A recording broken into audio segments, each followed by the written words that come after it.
The Dice Tower is made possible by listeners like you. Thank you for your support. And by Cool Stuff Inc. Cool Stuff, in stock at CoolStuffInc.com. The Dice Tower, episode 523. Games for creative people.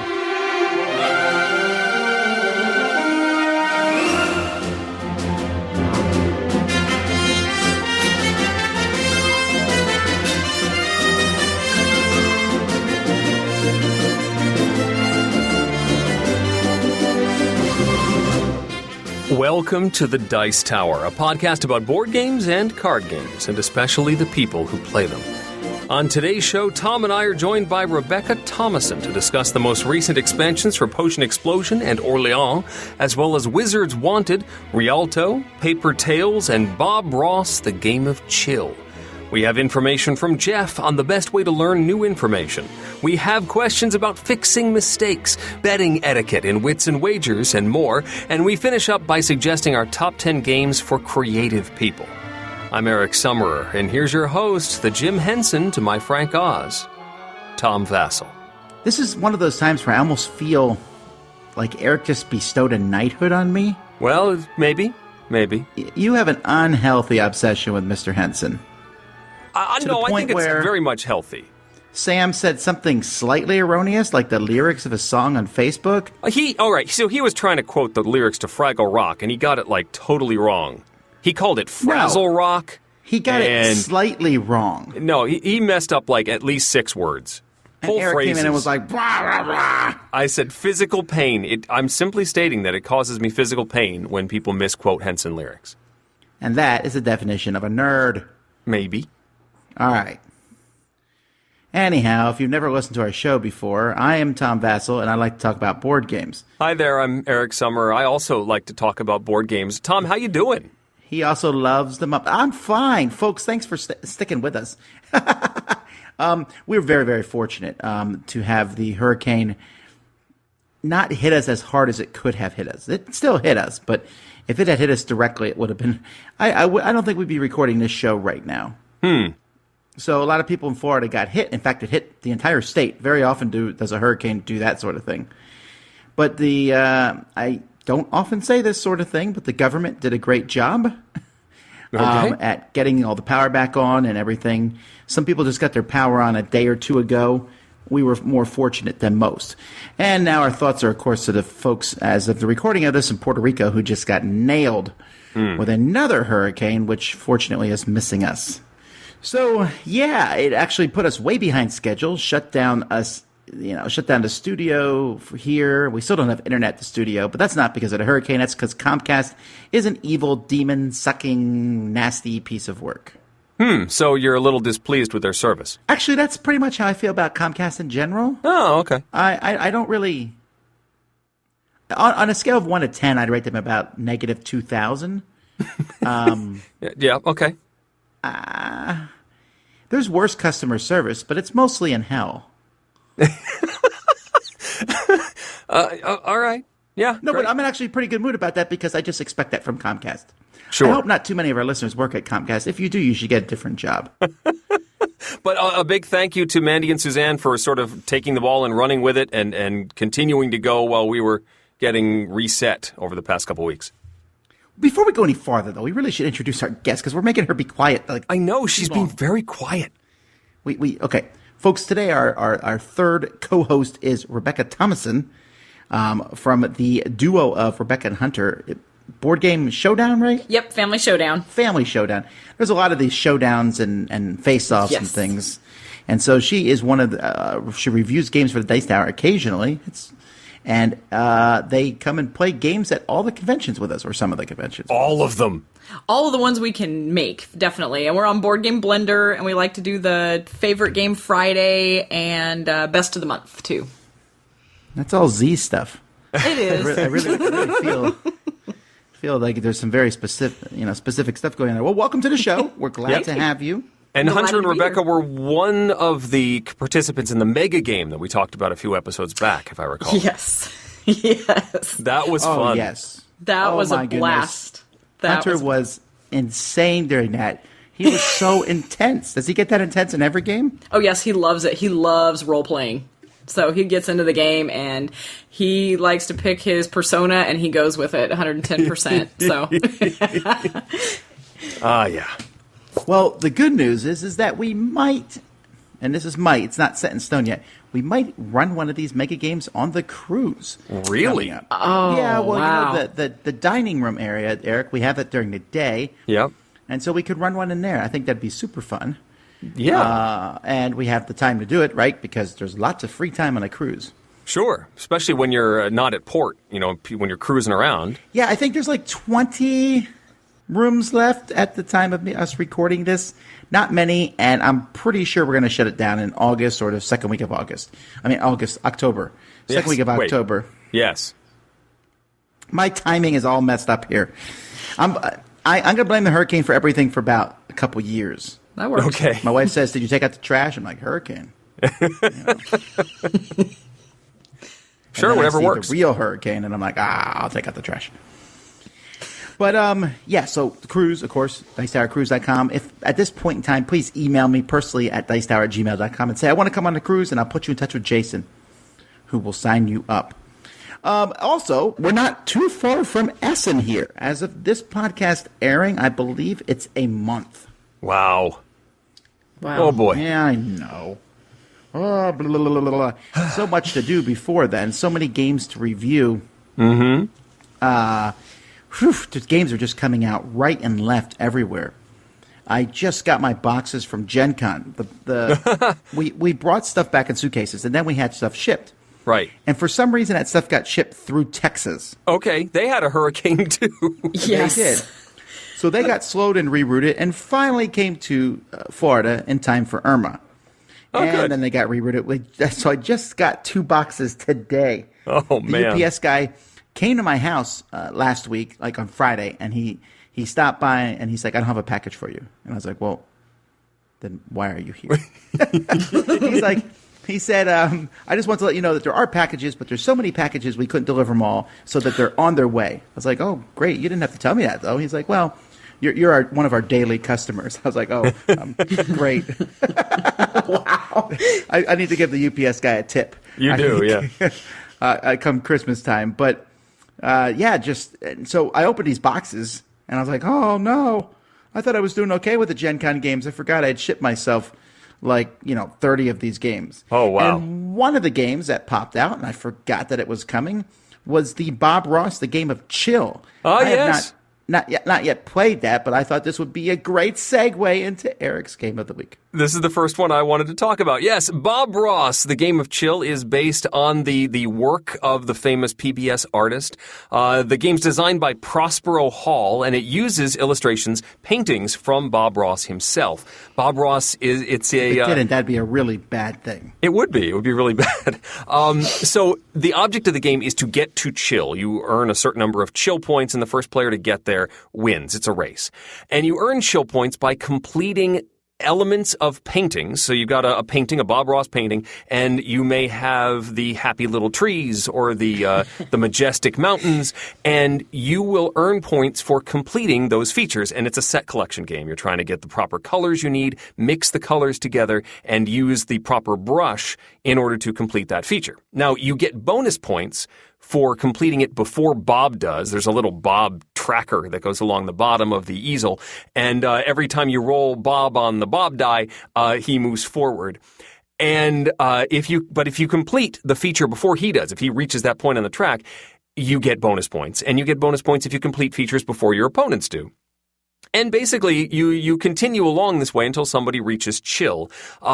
There's a little bit of a push your luck aspect because you're mixing these paints on your palette. And if Bob gets to the end of the painting before you complete a feature, you move on to the next painting. And that may not have the same color combinations that you've already mixed on your palette. So do you mix the cards? Do you take an action to mix stuff onto your palette, knowing that Bob may reach the end of the track? Or do you take a chance and mix them? It's still pretty light. There's some global rules that come on when the Bob Ross die comes up. It has this die that you roll. It's kind of like the weather die in Tokaido, No, sorry, not Tokaido, Takinoko, the weather die that sort of gives a global rule for your particular turn. It could give you an additional action. It could change the parameters of your turn, but it also may move Bob along the track. I enjoyed it. I think this one may appeal more for the nostalgia factor. It's not the strongest design. It's not one that I'm saying I need to play this over and over again, but it is certainly accessible. It's light. It's cute. It knows its audience. It knows its flair. It knows its theme. And I think it succeeds on all of those fronts. And I could certainly bring this out with just about any group of people. It's no more complicated than, say, Ticket to Ride, probably even less so. I think it succeeds. It's not one that I'm going to play over and over and over again, but it succeeds at what it's trying to do. That's Bob Ross, The Game of Chill. Well, let me ask you this. Were you pre-inclined to like the game? I was never a huge Bob Ross fan. I mean, I get the aesthetic, but I didn't watch him at all. And so I don't think the theme bowled me over just because of the theme. This whole Bob Ross thing it almost feels illegitimate to me that he's suddenly like this hugely popular person. I feel pretty confident that he was not this popular 2 years ago. No, I'm serious. It became a meme for something, and then everyone's like, "Oh, Bob Ross!" Like, I bet you never even watched his show. And I mean, I'm not. There's nothing against him. He's fine. I watched only very little of him. Right. I just find it suddenly fascinating that people are all wearing shirts of Bob Ross everywhere. Come on, folks, be original. Don't copy whatever the latest fad is. Yeah, I mean, I think we've probably reached a certain anniversary milestone, I think. But, people grasp onto things that they enjoy. Bob Ross was a very calming presence, and sometimes people need a calming presence in there. I don't want to be calm! When can I get to chill? It actually does say in the rules that even though somebody reaches the end of the track, because you're playing the Bob Ross game, everyone wins. No, garbage. It does say that. Absolute garbage. No, I refuse. I'm going to cross that rule out of my game with a black magic marker. House rule. An angry swath of paint. That's right. All right, Rebecca, what have you been playing? Oh my goodness. Well, we recently acquired the expansion for Orléans, the Trade and Intrigue, and I gotta say, really enjoyed that quite a bit. Now, we haven't played the attack end where you are hindering the opponents and everything else, no, but burn we went that board. Yeah, we're not as interested in that. It seems like that's not really what we felt that game was for, but the rest of it with the beneficial deeds and the new events, really enjoyed that. I like the variety it adds to the game, and it was more of what we enjoyed best about that game. So I really I'm never like going to play without that board. Yeah, I don't think we will either because it's just that much more fun now. So what is this extra board that adds things? Let's see. They've got a bunch of new events and the what do they call that? The beneficial deeds board, I think is what they call it. It's slightly different. It adds there's more rooms or buildings for you to go to, and there's stuff that enables you to travel better. And I'm trying to think. Well, in the original game, it was. I love Orleans, but it was probably the most boring part of the game. You sent your people there, and that you could get some small benefits, but it was mostly just to get them out of your bag. Yeah. Now, whenever you send anyone there, every person you send gets you some cool benefit. So you want to send people there. Yeah, because we used to joke that we were just sending somebody to die because there's nothing after that, But now, you get these great benefits. But it was no joke. I was sad. Yeah. I like that. And I also like that you have now, when you're traveling around, you're actually able to fill contracts and do something with those resources. Because after a while, you have a stack of victory points there, and that's great and all, but you don't really do anything with it. And with this, now you get a little bit more victory points if you go to this other place and trade in these goods. And I really liked that too. So it just added that much more meat to it that wasn't there before. Yeah. I'm trying to think of some of the benefits. Yeah, you could get extra people that add your bonuses at the end of the game, the multipliers, in that little new board. So that was one of the things I really liked. Because a lot of times you have to fight going down a track to acquire one of those, and you know, if there's several people playing, you may not even ever see one of those.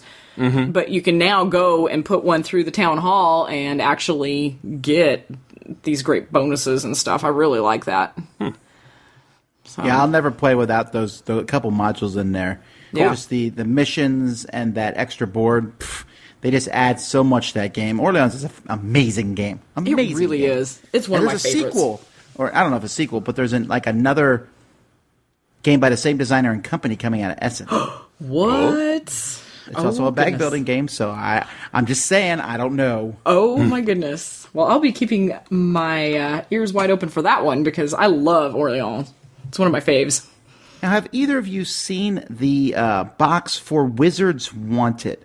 This game came out from Mattel and was at Gen Con this year. It was at their booth. If you look at the box, it shows like a bunch of wizards and wizardresses. I think it's a witch, but I'm not sure. I don't know if there's like a... Anyway, I just call them all wizards. Oh, no, it's definitely a wizardress. It might be. Actually, maybe they're just all wizards, right? It doesn't matter. Maybe wizards is a gender-neutral noun. I don't know. Maybe. There you go. I know that witch can be both male and female. Okay. Yeah, but they usually, or warlock, right? It's super confusing. I really should have studied more in my magic lessons at school. But anyway, it shows a bunch of these people and they're riding animals and it looks fun and cutesy and there's like pink and yellow. It's very colorful and the board looks like this too. There's tracks all over the board. Ooh. And I was like, woo, this game looks like a game for kids. But unfortunately, I wasn't around any kids when I brought it. And I was like, this is a Mattel game. Let's play it with adults. I'm glad I did. Because the game is it's almost a pickup and delivery game. Really? Well, not okay. I shouldn't have said that because then Eric just eyes popped out of his head. Oh. In this game, you have like these crystals. It's like a currency that you have, and on your turn, you can move like 0 to 5 spaces. And if you move, or 1 to 5 spaces, if you move 1, you get crystals. If you move 2, you get nothing. If you move 3, 4, or 5, then you pay lots of crystals. So to move any kind of distance, you're paying these crystals. And then you're going around the board and you're collecting different items and such and crystals. And you're going to spots where they have these jobs that need to be done. I don't know, get a cat out of a tree or whatever these witch jobs are. And then paying for them. So it's a pretty heavy economic game. Not heavy, I guess, but it's an economic game because you're like trying to say, okay, do I want to move more slowly and use crystals less? And, I got these items here. Now I need to go to the market and trade them in for crystals. What's the best time to do that? I need to be economical about moving around the board. And you can warp from different spots. And you're trying to think of the most efficient way to move from one place to the other. It's not a kid's game at all. But I was really fooled by the cover because I thought it was like maybe even a family game. And I guess it could be a family game, but I could see people really reading into this game. I mean, I played with a heavy Eurogamer known as Jason, and a couple things I want to point out. First of all, I whooped him. All right, so that's important to note. Yep. But secondly, we were like sitting there brain burning over what to do next. I was really impressed by what's in this game. It didn't feel like a Mattel game at all. Wow. But at the same time, I'm worried that a lot of people are going to buy it expecting something else. So you said the art was more like a kid's style? Well, maybe not kid style, but I mean, if you see the box cover, it's beautiful. The whole thing looks really nice. Yeah. But it's like, what does it say here? It says, enter the magical workforce as a nomadic wizard, wandering the fields and valleys to complete spell jobs. What's the ultimate goal? The greatest reward of all, fame. What do they say is the age limit? Well, let me look at the box here. 8+. Okay. It also says 45 minutes. It feels slightly short for what it was. But again, this is not a negative thing for Wizards 1. I really did like the game. I was impressed, with just trying to figure out the right combos to get. You get these different things that give you discounts and then points at the end of the game. There's one flaw, I think, in the game, and that's at some point you need to go and accomplish a goal at a certain place. And I'm being nebulous here because I can't remember all the wizardry terminology here that the wizardresses use. But you go there, and then it gives you a bonus tile. but you draw this bonus tile randomly from the top of a pile. And like the bonus will be like, at the end of the game, get an extra point for every yellow token that you've collected. And I've been collecting green tokens. And I felt like that was kind of weird. Like, I would think the first person to do it would just pick from the bonus tiles that were there to pick something that matched what they've been working towards for the whole game. Right. Otherwise, there's no rush to get to this spot at all. If you're just going to get a random bonus tile, who cares? So I think that would be a minor rules change that I would do. Just when you get there, the first person to get there, because it is work to get there, you have to accomplish goals to get there. Right. That first person would just get to pick one of the bonus tiles. So if you're the last one there, too bad. You're stuck with whatever's left. Right. As it is, the last person there could get super lucky. Right. Well, I wonder if that may have been the rule, and Mattel changed it to make it simpler for 8-year-olds. I guess this is not an 8-year-old game. I really would not play this with 8-year-olds. Wow. I mean, they could play it, but I think you would whoop them because an adult would have a better idea of the ebb and flow of the currency of these crystals. Excellent. Because you Sounds really like need my to keep kind an of eye game. on it. Yeah, I think you would like it, actually. That's Wizards Want It by Nick Hayes from Mattel. So one of my wife's favorite games from last year was Potion Explosion. So we were super excited to get our hands on the expansion, which is the 5th ingredient. Potion Explosion is from Stefano Castelli, Andrea Crespi, Lorenza Silva, and it's illustrated by Giulia Gigini. And it's the game with the cool rack with the marbles, and you're pulling marbles out and causing explosions and chain reactions. The 5th ingredient adds a 5th ingredient, white marbles, that get added into the mix. They don't start in the rack, but they're wild. So certain potions and actions will bring these things into play. And first they start out in somebody's, tableau in front of them. They use them to complete a potion as a wild marble, and then they get fed into the system. Now they're in the rack, now they're getting pulled, and when they're in the rack, they are also wild and can cause explosions for any of the colors. So you get some really creative mechanisms when these things are in play. They also add new potions, new abilities. I think there's 4 new potions that get added into the mix. And there are these new professors that are a global rule. You'll pick 1 or 2 of these things to be a global rule for everyone. So there might be ways to get rid of the little help tokens that allow you to pick up marbles, but you take negative points. And you can get rid of them by discarding certain marbles. Or if you drop a marble, you take a penalty token, which is worth negative points. And also some of these offer ways to bring more of those white marbles into play. It's really neat. If you're a fan of the game, I think this is an excellent addition to the system. My only niggly bit is adding too many of these systems. There's like 2 potions that add the white marbles. There's 1 or 2 of the professors that add white marbles. Playing with too many of those, adding too many of the white marbles into the system too quickly can make the game a little wonky because there ends up being so many white marbles in the rack that people are getting cascades of 12 marbles at a time, and it just becomes silly. So I'd recommend only adding a couple of the white marble elements into each game you play. Just, add a dash of them rather than trying to play with all of them. We had one particular slide track that just became full of white marbles, and you just collect all of the marbles in that track every time. It got silly. But still, thumbs up for the 5th ingredient from Potion Explosion.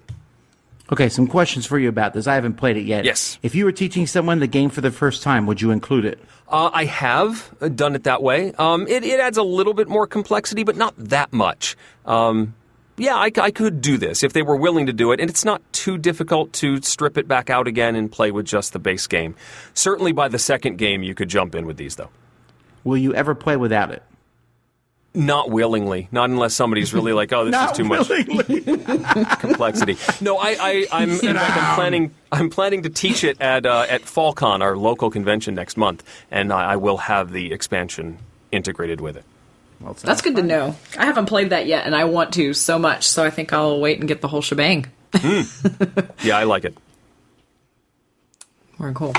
Well, my other game that we played recently is Rialto, which is an oldie but goodie. I think this one, I'm trying to remember if this is one of the reprints. I think it's one of the older Feld games. Mm-hmm. In the last couple of years, Hunter and I have really gotten interested in Stefan Feld's games, and so we've got all the new stuff, and now we're waiting as they're doing the anniversary reprints and things like that. Yep. So this one was really fun. It's a little bit different than some of the others we've had. This one's kind of remind me a little bit of Bruges in a way, because it's card driven, and again, you're going for the most victory points, and you've got the kind of point salad thing going on, but it was fun because you've got this map of Venice, and it's a little bit of area control, but it's all card driven, and you've got different rounds based off of these cards that you have. So if you say go to the bridge round and you have a handful of bridge cards and you have more than your opponent, then you get to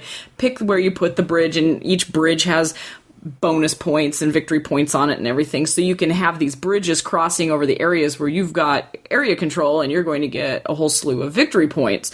And then they've also got some gondolas, and those are worth like 1 or 2 victory points. They're not very much, but you can pick and choose strategically where to place all of these things. And I really enjoyed the card play with that. You get, at the beginning of each round, they have 6 of your 8 cards outlined up, and you actually get to choose, like if we're playing 2-player, they have 3 rows of cards, and you get to pick. So you kind of get to strategize a little bit. What do I want to do this turn? What do I want to try to accomplish? Do I think I can still beat my opponent with these cards? And so you have some information about your opponent's cards, but at the same time, you still get to draw cards and have some unknown information that you can kind of sneak past them and be able to strategize and win some of those rounds and get more of your people on the board. And I really enjoyed this one. It's a lighter Feld game, and I like the card play. It was kind of a nice, refreshing change. I really enjoyed it. I like the card economy on this one. Yeah. You mentioned the drafting, but I think, so you'll have 8 cards in your hand, but you're only going to spend a certain number of them. And so you can hold some of them back for the next round. And trying to keep track of what's in people's hands, what their strengths are. You know that someone's going to totally overpower you in this particular aspect, so you may hold your cards back, hoping to win the next round. And that's an interesting bluffing aspect, tracking aspect of the cards. And I really enjoyed that, too, because a lot of games, at the end of the round or whatever, you have to ditch whatever cards you didn't use. And the fact that you can actually keep these, even though you have to, drop down your hand size, but you still get to choose, and they don't know which cards you're going to ditch. So I really enjoyed that. I have never played this game because it's a Feld game. You should try Tom. it. No, this is a good one. It is. It's really good. It might be. The box cover doesn't really attract me to it, but that's fine. I mean, I'll probably get to it at some point in my life, I'm sure. I mean, of the point salad games, I think it's less sprawling than, say, yes. Oh golly, I'm totally blanking on. But some of these other games, Trajan, yeah, it's nothing like Trajan's very heavy. Yes, Bora the ones that are like all sorts of stuff you can earn points with. This one seems a little more contained. You've got your map, and there are lots of ways to earn points within that map. But it's very focused on what you're doing at any given moment. I like it. Yeah, and it's a little more fun because you are playing around with the cards and you don't feel, sprawled out. That's a really good word because, Trajan and those, you really have to pay attention to what's going on everywhere. And this one, it really does remind me a lot of Bruges. You just have a handful of things that you're keeping track of. So, have you played Bruges, Tom? Oh, I love Bruges. It's actually quite a good game. Yeah, you'd probably like Rialto then. Maybe. I think it's about the same weight. Yeah, it's about the same weight. All right, well, the next game I want to talk about has a great cover. I love the cover in this game. It's Paper Tales. And this is from Masato Etsugi. I probably mispronounced that. Japanese designer who has done Welcome to the Dungeon, which is an amazingly great game.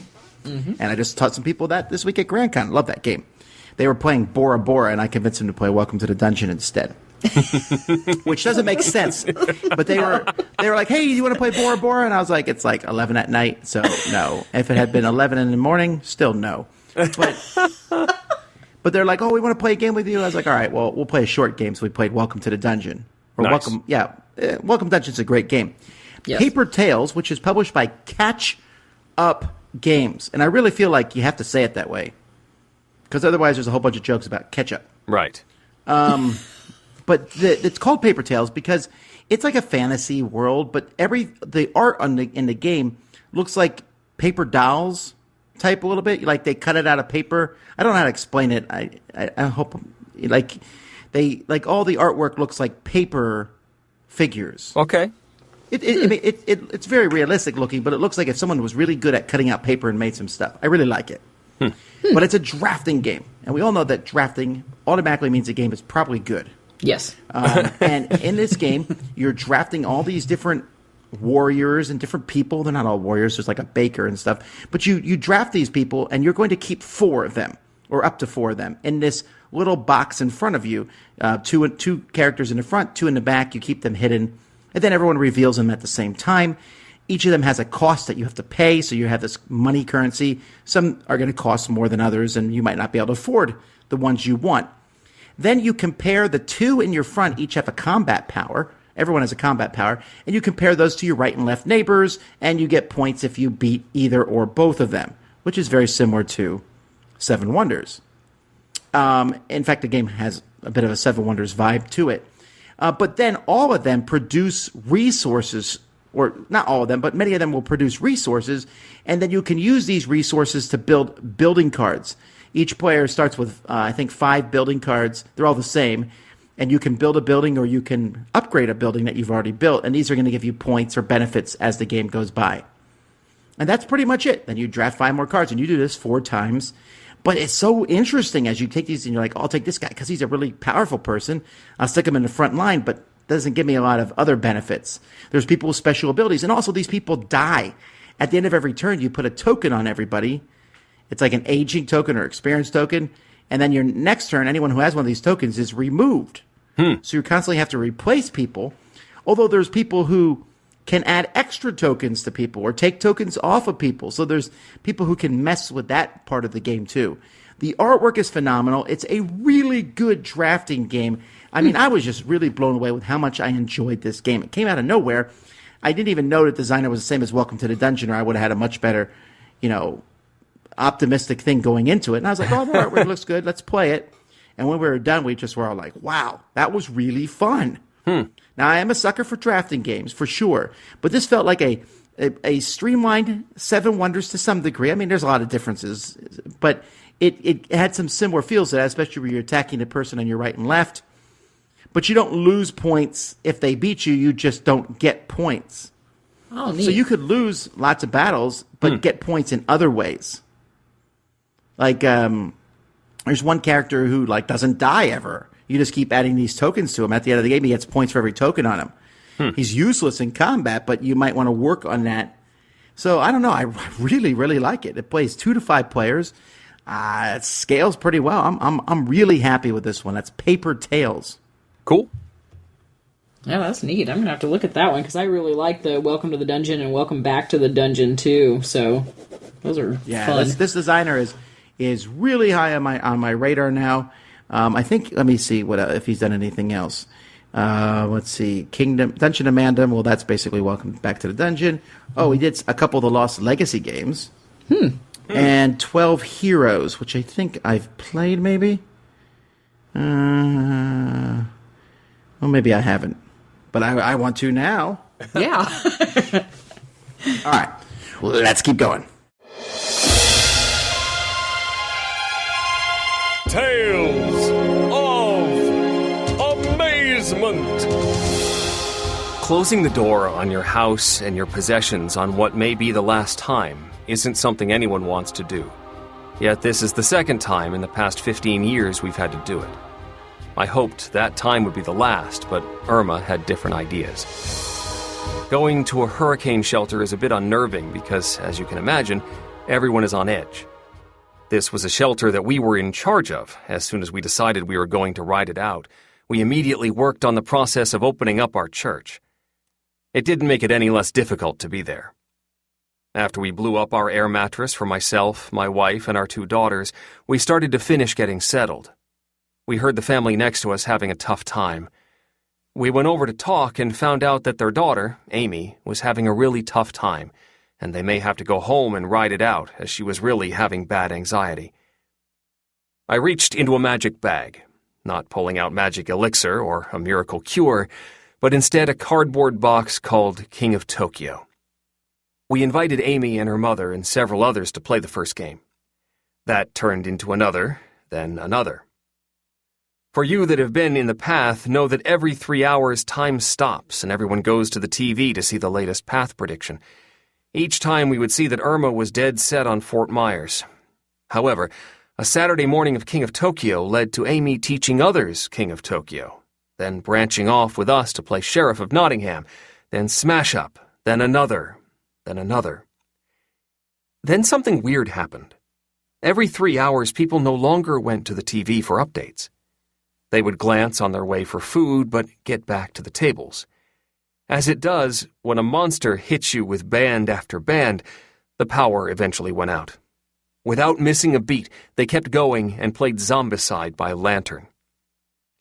Normally with new players, we are worried about the care of the game pieces and the personally painted miniatures, but not this time. This time these games had a higher purpose. Then something amazing happened. The most dreaded part of being in the direct path, the eye of the hurricane, passes directly over our shelter at 5:45 Sunday evening with howling wind gusts of 140 miles per hour and the sound of a steeple rocking.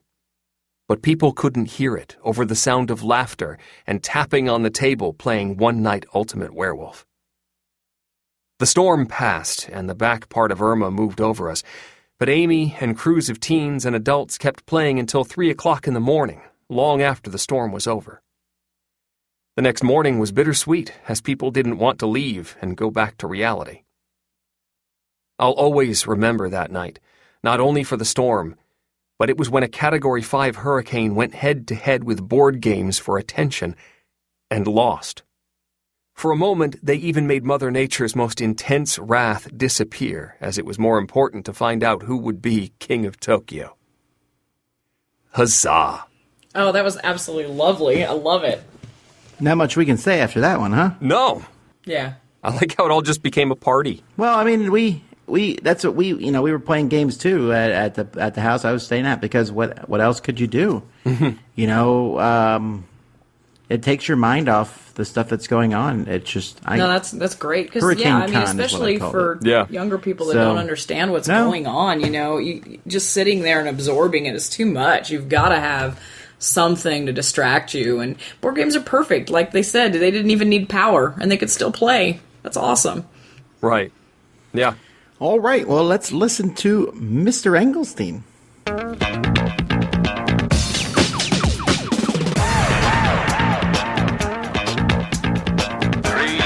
2, 1, go. It's time for GamTek with Geoff Engelstein, where we find out how games really work. When we learn, we take in information in a variety of different ways, sometimes written, sometimes via audio, and sometimes through a multitude of senses. Now, while each of us has a different style of learning, which I'll probably talk about at some future point, studies have universally shown that the more senses are involved in learning, the more information that is thrown at us, the easier we find it to process and retain that information.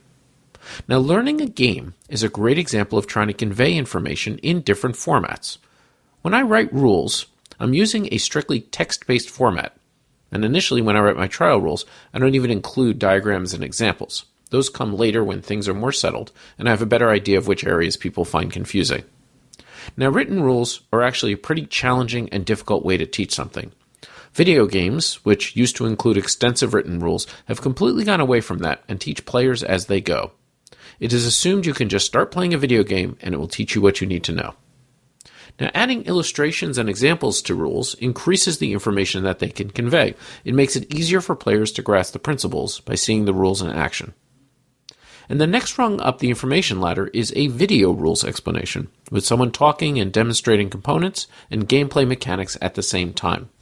And animations can make these even more dynamic and instructive.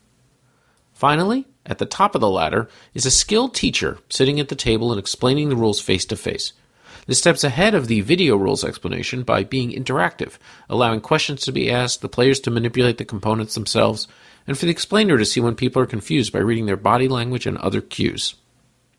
Now, at each of these levels, there is more information, more data that can be conveyed in the same amount of time. While we have an intuitive feel for the concept of information, in the world of math and science, there is a very specific definition, and the study of information has led to a revolution in technology which continues to this day. The mathematical definition of information has to do with how predictable a piece of data is, particularly a stream of data. The more predictable something is, the less information it contains. For example, here is a sequence of letters. See if you can guess the next letter. H-O-R-S. Any guesses on what the next letter is? Well, almost certainly, if you're an English speaker, it's an E. Maybe I'm spelling hors d'oeuvre, but most likely it's an E. So that final E contains very little information. In one sense, this is intuitive. If someone is telling you something you already know, there isn't much information in it. But in another way, it is pretty counterintuitive. The sequence with the most information is a random sequence. If there is no correlation from one letter to the next, there's no way to predict what the next letter will be. And so the information is at a maximum. But if I give you the sequence GQWTOHBLKU, you don't see that as information. You see it as gibberish. But from a mathematical standpoint, I'm conveying the most information I can using the alphabet. The mathematical analysis of information, called information theory, was pioneered in the 1940s by Claude Shannon, who was working for Bell Labs at the time. The theory was originally developed to help code breaking during World War II. Because languages are not collections of random strings, but built up on common building blocks and patterns, the amount of information in a 100-character sentence is much lower than the possible strings of 100-character sequences. Understanding and exploiting these patterns is one of the techniques codebreakers use to help crack ciphers, including the work done by Alan Turing to break the German Enigma codes. But once the war ended, Shannon's work exploded with practical applications for increasing communication rates. It allowed analysis of different ways to transmit data, like copper wires or fiber optic cables or radio waves, and allowed engineers to calculate exactly how much data it was theoretically possible to pack into different information channels, given how noisy they were and other parameters. And this led to an explosion in the amount of data that could be moved around the globe, increases that continue to this day. Now, mathematicians also realized that since written languages were not conveying as much information as they could, given the number of characters they were using, that it would be possible to compress that data into a smaller size, much smaller in certain cases. This led to the creation of zip files and other compression technologies that can take text files and others and shrink them down quite dramatically. Text files are easily shrunk to less than half their size without losing any data at all. This is called lossless compression, as it preserves all of the original data. The ability to compress data, either a lossless or lossy format, has made streaming audio, and particularly video, possible. Without the theories developed by Shannon in 1948 and all of the work that came after, the world we live in, the information age itself, would not exist. And our only option would be to learn games from a rulebook. Ugh. How much poorer our lives would be because of that. This is Geoff Engelstein with GamTek. So I think probably the best way to learn is to. I liked the last option that Geoff gave is having a person actually sitting there with you, learning the game and being able to get that direct feedback. And I think that's a stretch goal that Rodney Smith from Watch It Played fame should do. He should offer up his services live and in person to teach you games. I think that would be Rodney. Eric hates you. beneficial. That is the meanest thing I've ever heard Eric say. Could you imagine? His life would be a nightmare. That he'd just have to travel all over. 24 hours. 3 in the morning. I didn't mean on call. Maybe That's like the executive level. A special level. goal for Kickstarter for them or something, right? You get Rodney's cell phone number. Wow. Well, maybe that would be a nightmare. You're right. No, I meant like scheduling something and having him fly out and teach you a game. How much you want to bet that there's board gamers out there who that's like in their bucket list? Like, if I ever win $1 billion, I'm hiring someone to teach me rules. That's all they do. Because I'll tell you, I have a bucket list thing like that, but it's someone's job to just totally, bling out my games. Like, okay, these are the games that came in. Get painting. Yeah, All here's my right, professional painter. Go hunt down this. I want you to build me a little model house instead of these little wooden cubes. I need about 200 of them. Let's go. Get cracking. That's called a production crew. It would be a production person because I'm not paying more than one person. That's their full job. So it's a limited bucket list item. Well, I'm not saying It's good to know you have limits, that's all. All right. I think that he had some really good points in there, too, about there's different ways to learn. And as an educator, I think about that a lot. And with board games in particular, I find that it's very high in the kinetic and visual learning. It's not just about reading a rule book, but yes, to have someone talking to you about it as you're touching and feeling the pieces and actually engaging yourself in that. And that makes a world of difference. It's a new way to learn, and it's highly effective. And you know what? Our first question today actually has to do with this. Let's get to him. Tom. Tom. Tom. Hi, Tom. How do you pack your hats for safe travel? If you were stranded on a desert island with one of the aliens from Cosmic Encounter, which one would it be? Tom, gamers want to know. Is that Eric's real voice? And now, the Dice Tower will authoritatively, definitely, possibly, maybe, answer your questions. Tom, which way to the game library? Our first question is from Graham, and he says he's a question, and he likes to throw money at board games a lot, he says, maybe too frivolously. Sounds like all of us. So one of the games he got was Lorenzo Il Magnifico, and he wanted to play it, and he enjoyed it, wanted to play with the more advanced rules, and he punched it out and got everything ready to go, and he opened the box and stared at the rules, he says, with an expression not too dissimilar to the poor fate of Jack Nicholson in One Flew Over the Cuckoo's Nest. He decided he was too tired, closed the box, and sat at the TV to be lost in a world of entertainment that required no brain power. And he says this has happened too many times than I care to admit. And he wonders if it's just him or if this is other people out there who are lazy. They start reading and learning a game and they rather go do something else. Please tell me I'm not alone, and do you have any advice? Well, I don't think you're alone in that. Definitely not alone, I promise you. That could be a combination of anything too. You have a stressful week. The last thing you want to do is a little bit more work to go play. I'd almost at that point pick a simple game that you like to replay over and over. Or what I like to do is I married somebody that likes to read the rules. And so he does the work and then he teaches me and then we're all good.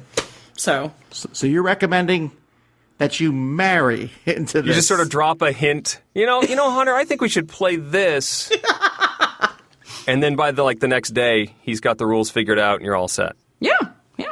I find out this happens to me a lot. I'll get maybe a batch of games, some new games that I'm anxious to play on a game night, and I'll read all the rules and I'll sort the components and I'll get everything ready to go. I've got the rules in my head. I know how they're all going to work. And we only get to play like one or two of them on a particular game night. And so those one or two leftover games are still in the bottom of the bag, and then by the next week, another game has come in that I've also unpacked and read the rules on. And so it's sort of, somebody says, hey, we could play this new game, the one that's been on the bottom of the bag for 2 weeks, and then I have to say, do I remember enough about this game to actually play it right now? And the answer is more often no than yes. And then we have to decide if we're going to sift through the rule book and try and remind me how it all works, or do something that I'm more ready to teach, more ready to play at that particular moment. So I totally get this. There's a lot of information to absorb, and you can only hold new rules without playing a game several times in your head for so long. Yeah.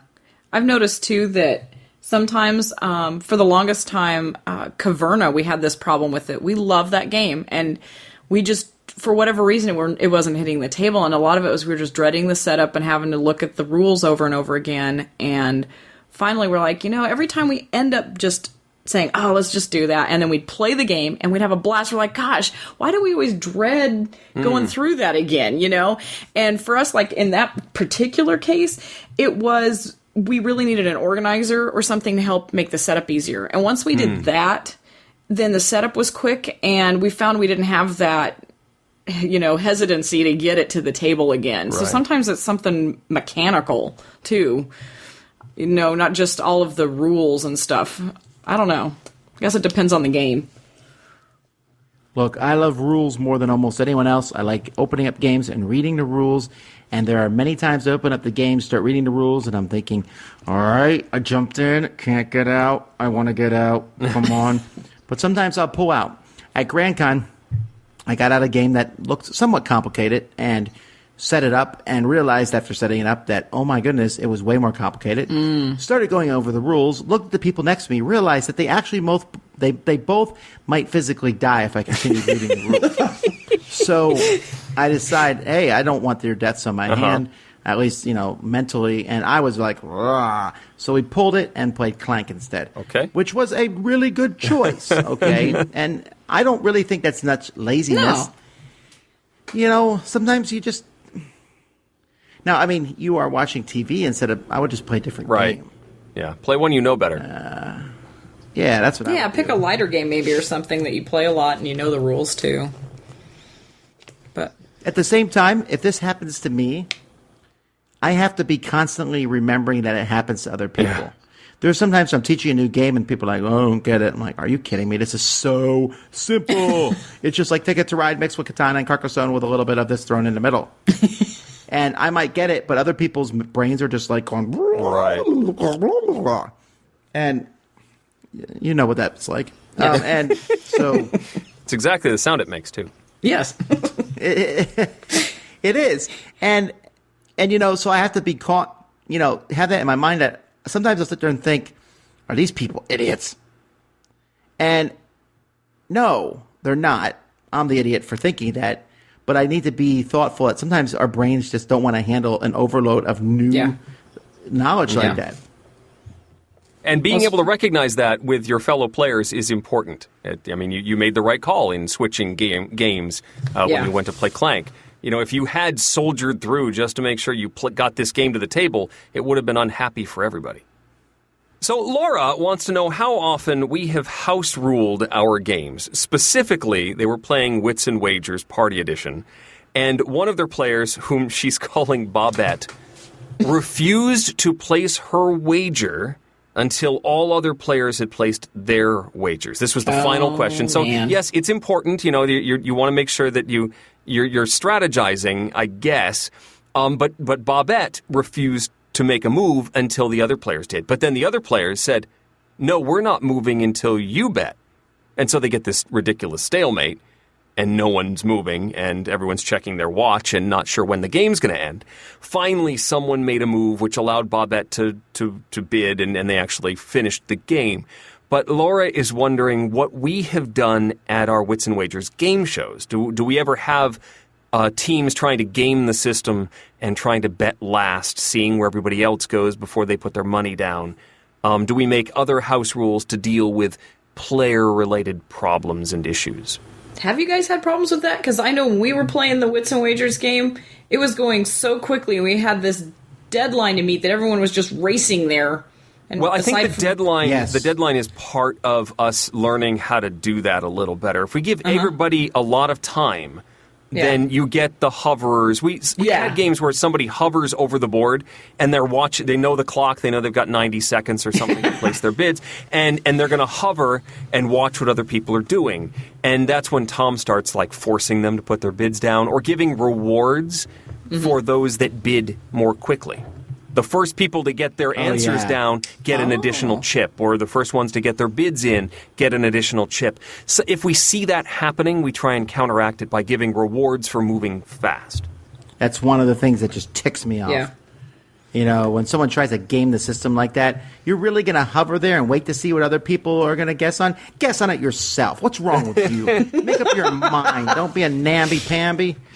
That's why we had that countdown, because we were running into situations where there was 4 people all sitting there, playing some game of chicken. I'm like, all right, that's fine. None of you get to put chips down. I guess I can see it at the very end, at the last question. If there's 2 teams in contention, you want to see what the other leading team is going to bid. Like, are they putting all their money down on something? Well, then we need to put all our money down on something, or do the opposite of what they're doing. You don't want to bid all your money and then find out that the other team bet nothing. But again, isn't that sort of like Final Jeopardy? I mean, you don't really know what's supposed to happen. You're not supposed to know because, I mean, we always, like, we've had that kind of issue when we've played Wits and Wagers at our house, and we did kind of have to house rule. And it may even be in the rules. I'll have to look, but... You know, we just made it where everyone puts down at the same time. You figure out what you're going to do, and you just count down, and we throw down because we had some people that were doing especially, like you said, that last round, the min-maxing, trying to math it out, and it just kills the game. Yeah. And that was Laura's suggestion. They house ruled that all players must simultaneously place their bets in the last question. Great. Any other games that come to mind that you've had to do that with? Nah. Off the top of my head, I'm trying to think of one, but I mean there are many times I'm like, all right, listen, this has to be done by a certain time. I'm putting a time limit on this. It's mostly geared at certain players. Certain people are like, what? There's a time limit? Why do you have a time limit? Because you exist. We've played using timers before. I think I've mentioned on the show though, it often raises the stress level of those players so much that it almost slows them down even more, or just makes them really uncomfortable. Yeah, it hasn't gone well when we've decided to try that option. It hasn't come out in a while. We've kind of done a couple little house rules, but more in the opposite direction to make a game a little more friendly when we're playing with younger players that weren't quite understanding things. We've set some things and kind of simplified stuff, but you know, once they get older, then they can play the full game and things like that too. So, I mean, it's kind of a as-needed thing with house rules. I feel like a lot of games, though, if you have to put a lot of house rules on them, they're probably not a good game. You know? But have you ever thought of mixing game mechanics from party games into other games? Watching Mountains of Madness on your live playthrough made me laugh more than any YouTube video in a long time. What if you added those Madness cards to other games such as Captain Sonar, or maybe the round rules of Time's Up in Shadows over Camelot? Can you think of any others? I'd love to see something like this on a live playthrough sometime. This is from Curtis. No. Well, the Mountains of Madness rules in Captain Sonar sound really stressful. No. Ooh, yeah. Captain Sonar is already crazy stressful. That's so true. I feel like I won a game of Captain Sonar against. Quiet you. I blame Bonacore. That was all. I got so much.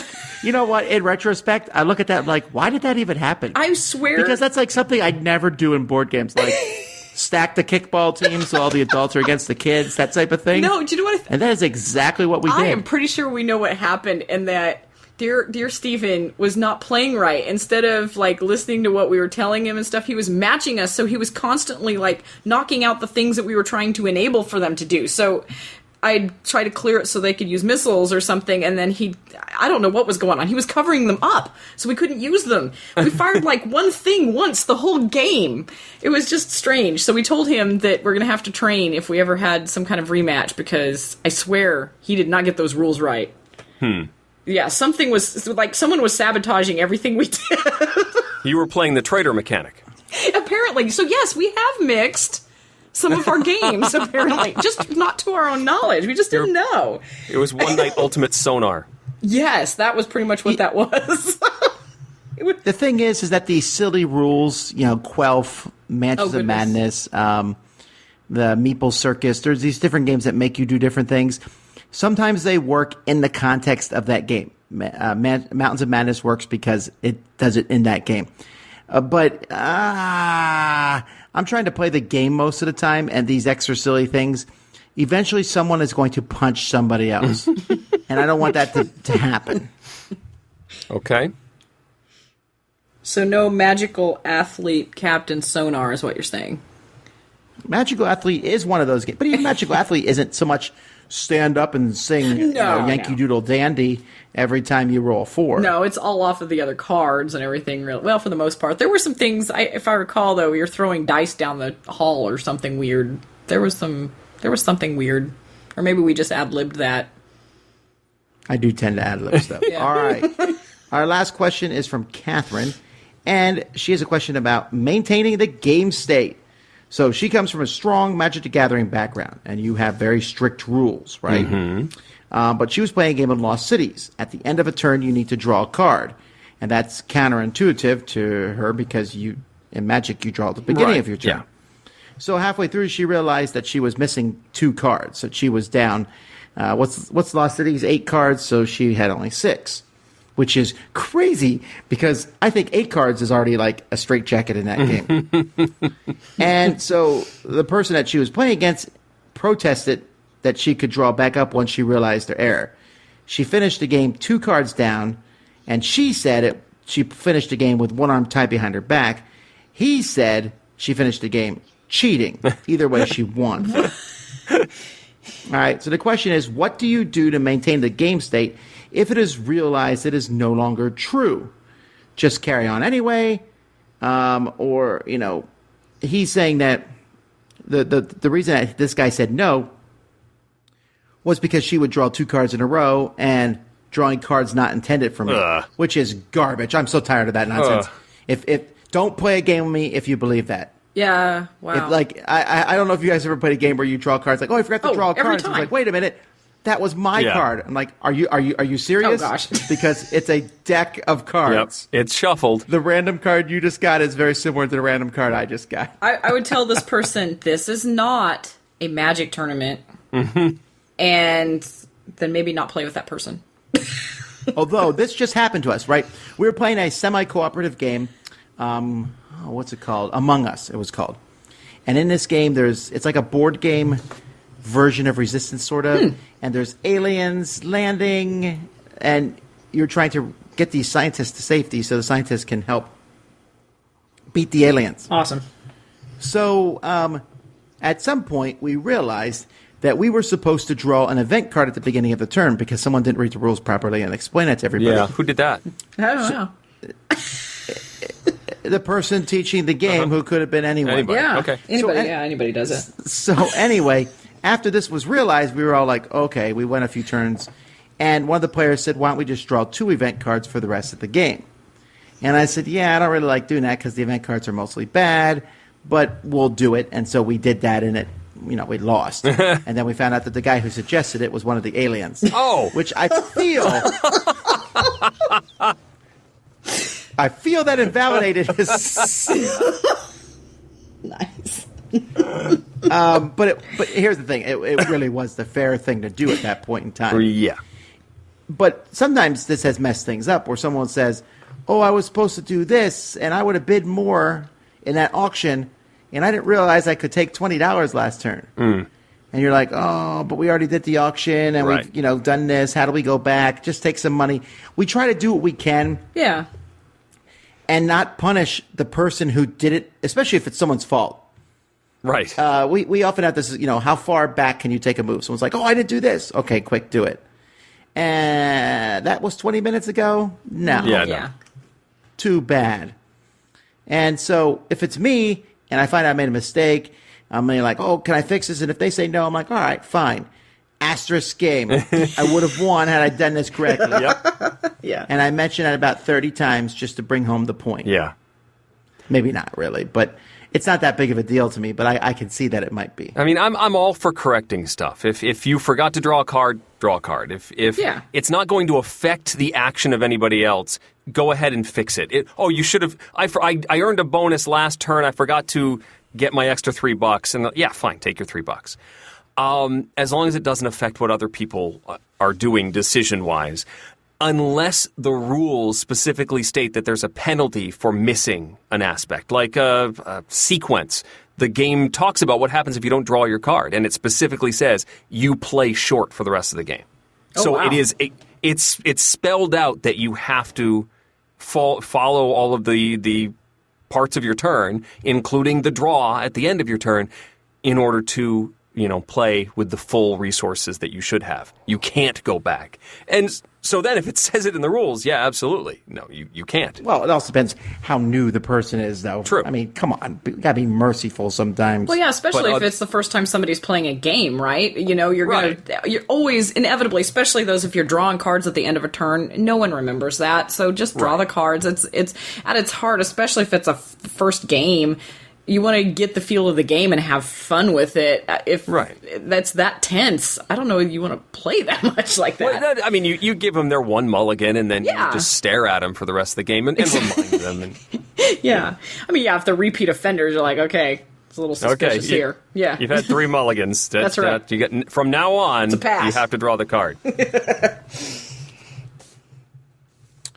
All right. Well, I believe I smell a top 10 list. What does that smell like exactly? Yeah, I'm curious. Deliciousness, like cotton candy mixed with peanut butter. Ew. I'm going to pass. It's a Dice Tower Top 10! The Dice Tower's Top 10 list is sponsored by Cool Stuff Inc. Cool Stuff Inc. Cool stuff in stock at coolstuffinc.com. All right, so today's list is about games for creative people. And really, this is something that I've often used the line, and when I'm reviewing a game, I'll say, this is a game that creative people are really going to like, and which often means that if you're not really creative, that maybe it's not one you will enjoy as much. These are games... These can be stress-inducing if you're not comfortable with coming up with things. That's so true. I agree, and that's one of the things. I mean, try to be creative. And so for me, this feels like a party game staple. In fact, I really tried hard to think of games for creative people outside of the party game genre, and I really couldn't come up with many. I mean, I wanted to put Legends of Zelda Breath of the Wild on here, the video game. No, I'm serious, because that game's intriguing to me, because in this game, you know, like, you need to get to the top of a mountain and fight this thing or do this, and there's lots of puzzles in the game. But if you can solve a puzzle through the physics of the game, somehow it doesn't have to be the exact methodology that the game uses, it will happen. And I love that, right? I solved this puzzle a different way than you expected. So we're going to give our top 10 games for creative people. We'll start with Eric, and let's see what we get. Number 10. Okay, let's start with number 10, which is Dark Stories. This is a... I thought I'd come out Thank the gate you. swinging. I'm in a feisty mood good. today. I don't know what's up with me. Dark Stories is sort of a narrative puzzle game. You've got a situation, and you have to figure it out using yes and no questions. Why it's on this list is because you can't just go straight forward with these things. You have to think a little outside the box. You have to think of odd interpretations of the situation and think of interesting ideas that could lead you to the solution to the puzzle. Not quite the same sort of creativity that a lot of these parts of our list are going to be, but I think you have to be creative to do well at Dark Stories. You have to come up with weird situations. It's important. And it's my number 10, Dark Stories. I don't know that the creative person is going to do that, though. It's the game. You're trying to guess what someone else has done. That doesn't make you creative. But in order to get there, you have to try lots of unusual things. Yeah, maybe it's not intuitive, right? Like, I know the others are going to fit more. This is why it's the number 10. But I think it goes on the list. This is the only one I'm going to give you garbage about. Good, thanks. we're going to hold you to that one. No, it's true. It's true. I already checked his list. Oh, You're saving all your ammunition for Rebecca? Probably. Okay. My number 10 is You've Been Sentenced, which is a game that annoyingly comes with these pentagonal cards. Pentagonal cards sound neat in theory. When you shuffle them, you start finding that irritating. But they have words around these cards, and there's all sorts of words. Like let's say you get a card that says run on one side, but it might say runner, ran, running. It will have different variations of that word. So you get these 10 cards, and you have to form a sentence out of these words. So you're looking at, okay, what is the coolest sentence I can make out of these? A long, grammatically correct, interesting sentence, and you would look at all the words and try to find a fun, creative sentence. I really like this game. I can't tell if it's out of print right now or not, but it does inspire some creativity. You've Been Sentenced. Ooh, I like that. That sounds like a really fun game. It is fun. Now, before you do your number 10, I've been really racking my brain over what WOTR, like what our thoughts reveal. Resemble? No. It's got to be some sort of party game? Because when I see WOTR, I think of another game, and that cannot be on this list. Well, okay, I guess I'll pull a Sam for you and explain my list a little bit, because I was thinking the same thing, and I'm like, all of these are party games, and there's different types of creativity here. So this one is my stretch here at number 10, so enjoy the heckling. Yes, I'm ready for it. Yes, it is War of the Ring, 2nd edition, and the reason I picked that is I'm not usually a fan of the dudes on a map or a war game scenario or anything, but I've noticed that, we have a huge group of war gamers and people like that. I'm like, why do you like that so much when you're moving chits around? Well, when I play War of the Rings, I know why now. I understand it, because when you're into that and you've got this fandom or the section of history that you really love, you're reliving it. And when I played this game, it was like we were rewriting the end of the book. And for me, that just adding that imaginative aspect to it brought the game to life for me. And if we were just playing that as a game, I wouldn't enjoy it. And so I think that creativity brings the life to the game. So there you go. What you got? So this is a game for creative people who are also Tolkien aficionados. Well, this game in particular for me, yes. But I'm thinking in general, though, with a lot of those war games, I really think that's a lot of what the appeal is, because I don't think there's that many people that really get excited about pushing a cardboard piece or a miniature just around to push one. I think there's the imagining what's really going on in this scene, placing yourself there. It's almost like when you read a really good book and you feel like you've got the movie reel going in your head. That's the impression I get when I play this game. Tom, I'm waiting. Where's my heckling? I don't know what to say. I'm not going to heckle. You're kind of... It's not the spirit of the list. I told you it's a little wonky, so it's that's why it's 10. That's fine. I'm not going to argue. Number 9. Number 9 for me is Gil Hova's Bad Medicine. This is a party game about creating pharmaceuticals. You've got cards that sort of tell you what the name of the drug is, also what it does, what it cures, and there's also cards that are the side effects of that drug. So you'll be in the middle of a pitch of a particular drug, and you're explaining why it works to solve a particular problem, and then your opponents will throw side effects at you, or if there's a partnership game as well, if you have enough players, your partner will throw a side effect at you. And you have to fold that into your sales pitch and say why that side effect was intended the whole time and isn't that big a deal, and in fact is a good thing. It requires that think on your feet aspect that actually shows up in a lot of my selections in the list. Bad Medicine, my number 9. Yeah, the thing about Bad Medicine that doesn't really appeal to me is it's so limiting. It's just about the medicine thing. It feels like... So you'd like Bad Medicine and fruit? No, but it feels like part of a bigger game. It's just, you're doing the same thing over and over again. I wasn't as keen on it for that reason. It was like, oh, let's talk about medicines and the side effects they have again. And I think there's another game that does this same thing, but much better, and it's higher on someone's list. My number 9 is a very old game. Actually, old is relative. It's not that old, but it's way out of print. But Why Did the Chicken? Now, I like this game because in it you draw a random riddle like, why did the Pope marry a chicken? Or why did the chicken cross the mountain? Just random words that you put in there. And then everyone writes as many answers as they want to. You have these little slips of paper, and you write them all down. And then you give them to one person, and that person reads them to the judge so that the judge does not know who wrote each one by handwriting analysis. It's just silly fun. You got to think of silly answers to these questions. And at first, the answers start out by being silly, but as the game goes by, they're going to get meta because you'll refer to answers that someone else mentioned earlier. And it becomes really funny. However, you need to be creative to play this game because you got to think of some kind of answer.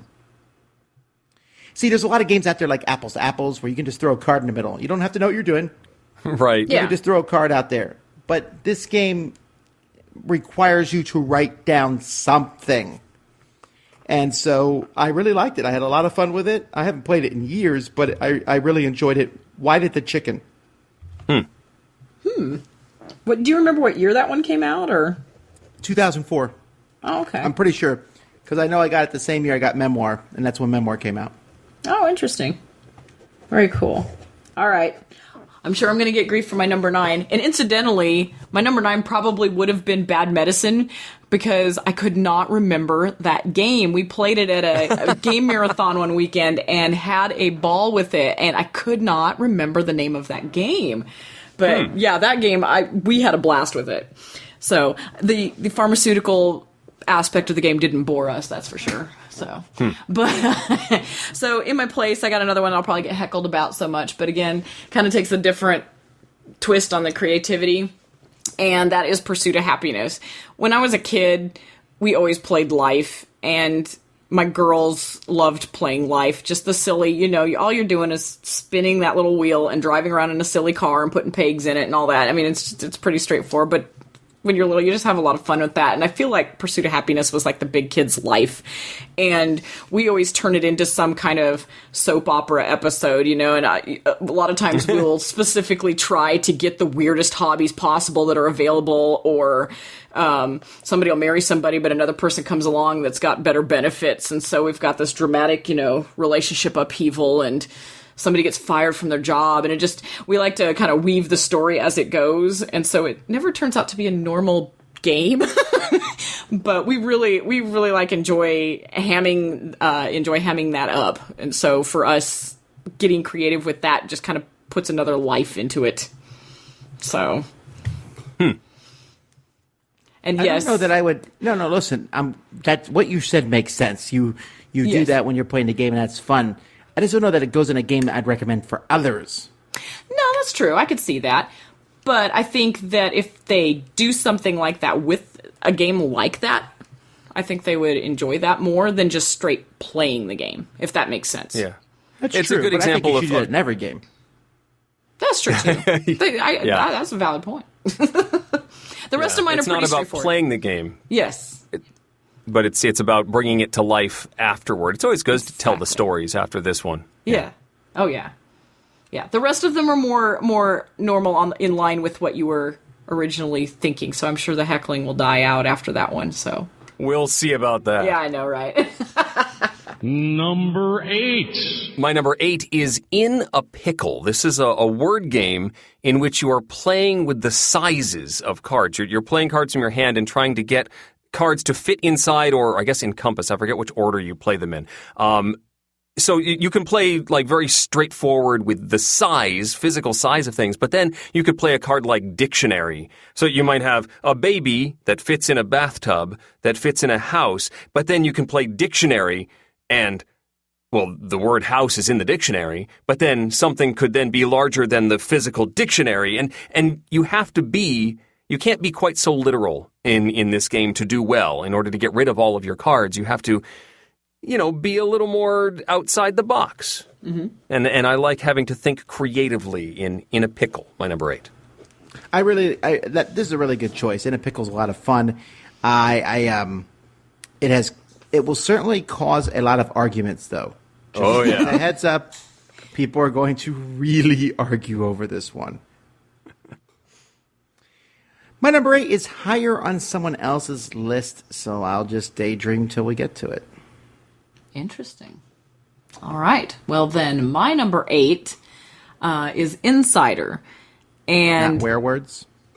Well, you know what? Gosh, I almost put them on the same level. They're just slightly different, but do the same thing. I love both of them.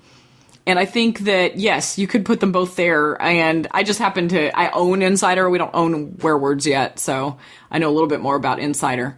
But yeah, it's so much better if you've got creative people playing that game. You might actually be able to figure out the words, because boy, can it fall flat fast if people are like, I have no idea what this is. But people that think out of the box are really good at the 20 questions game, trying to ask these questions and figure it out, because some of those cards, oh my goodness, the words on there, they might be an abstract word, and how do you tell someone it's atmosphere, and you've got to ask the questions right for this, it'll melt your brain if you don't have the right group. And boy, if you've got a really good creative group and they're just throwing out these ideas and everything, it's really amazing. It's a completely different game, and I love it. Number 7. All right, my number 7 is going to show up on somebody else's list in just a little bit, so I'm going to put a red cube next to game and stare pointedly at everybody else. And I'm going to be like, what? Come on, that's not enough information, Eric. My number 7, I'm pretty sure Eric doesn't know what he's talking about. So I'll talk about this game on someone else's list. Interesting. Okay. All right. Well, then, my number 7, I don't think is on anybody's list. Exit the game, or basically any of our new puzzle games that we have had recently. These, oh my goodness, if you've never played a game like that, they can kind of blow your mind. I think it takes a creative person to think outside of the box or in some cases, use the box as part of the puzzle solving. It's amazing some of the things that they have you do in this compact little box. And it can be, if you don't have a creative bent for that sort of problem solving, it can be either extremely frustrating experience or really fun and engaging. So I think that is definitely a creative thinker sort of game. Mm-hmm. I think often when I've gotten stuck in these games, not even realizing that certain aspects were in play and legal to sort of look at things in that particular way, that's often where I get stuck. It's like, well, I didn't know I was allowed. I didn't know this was part of the game. Yeah. Okay. Yeah. And that's where things can get a little tricky, and where you need to be able to think creatively and look at things from a different perspective and a different angle sometimes. Yeah. Yeah, I wondered. I thought about putting these on my list, and then I thought, am I being creative if I just think of the exact same thing that they wanted me to think of? Which is what your argument on my number 10. Maybe I'm wrong on that. Is that being creative when you're just finding the solution? Well, but you're trying lots of things. It's not whether you hit on the exact right thing immediately, but you're able to think in a wide enough swath that you will eventually hit that creative solution that the designers came up with, because you're able to fire from so many different directions. Yeah. It's not necessarily like the obvious first choice, right? You do have to think differently to try to, I don't know how to explain that. It's not always just a straightforward logical answer. So I would think you have to be creative to figure out what they're going for. Because a lot of those clues, oh my goodness, you've got all these separate things you have to put together. And like Eric said, too, sometimes you don't even know that that's even in play. So you have to really think outside of the box, literally, to be able to put all that together. I don't think that'd be saying you're not being creative. Okay, I surrender. Yeah, Tom. I surrender. Stop. Number 6. Number 6 is Rory's Story Cubes. These are dice that have lots of different symbols on them. There's tons of sets now. I remember when there were just a couple of sets of Rory's Cubes. But you roll them, and then you have to connect all of the symbols that you have rolled into one story or one phrase or some sort of situation. There's lots of ways to play with these cubes, but you're making connections amongst all of the symbols and concepts and turning it into a coherent story, which definitely requires some creativity and some ingenuity. So definitely, Rory's Story Cubes deserves its place on the list, and it's my number 6. They have a new game that's coming out really soon called Untold Adventures Await. Have you heard of this, Eric? Mm-mm. It's from a company called the Creativity Hub. Michael Fox works for them. He's the one who showed me about this.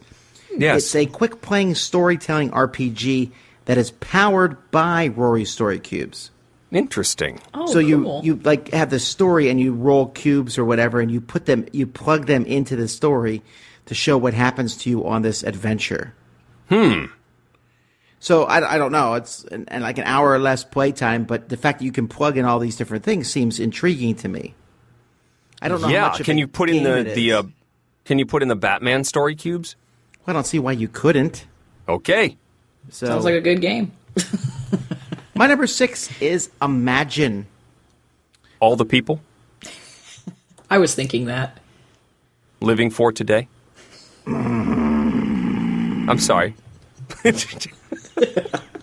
He's grunting. We should stop. We should back off now. Imagine if I had. Never mind. I was about to get super mean. I'm pulling back. All right. So imagine. What is wrong with me today? I need to drink something. All right. So Imagine is a game from Game Right. And in this game, you have a bunch of clear cards with different color squiggles and things on them. And you're just making pictures to other people are trying to guess something. And you have all these clear cards with different things, and you put them together to make a picture. But you can also animate it. You can move it up and down, and so on and so forth. And it's really clever and fun, and really brings out imagination as you try to, I'm going to make a steam shovel here with these things, or I'm going to make a library. How do I do that with all these different colorful lines and squiggles? And because the cards have clear and they're just things on them, you can put all the cards on top of each other, create pictures. It's really, really a neat game. Works for kids and adults. That's Imagine. Yeah, that one sounds like a lot of fun. All right, my number 6 is Spyfall. This is a social deduction game where everyone gets a card, and everyone but one person gets a card that has the location and maybe a position or role at that location, and then one poor soul has the card that simply says spy. They have no idea where they are. And everyone takes turns asking each other questions like, how's the weather where you're at, or something like that. And the spy has got to try to answer these questions and listen and guess where they are before people figure out that this person is the spy. This is one of those games that I think really feeds off of the creativity, because you have to think outside the box and ask these questions that tell everyone else, I'm not the spy and I know where we are, but you don't want to reveal to the spy too much information.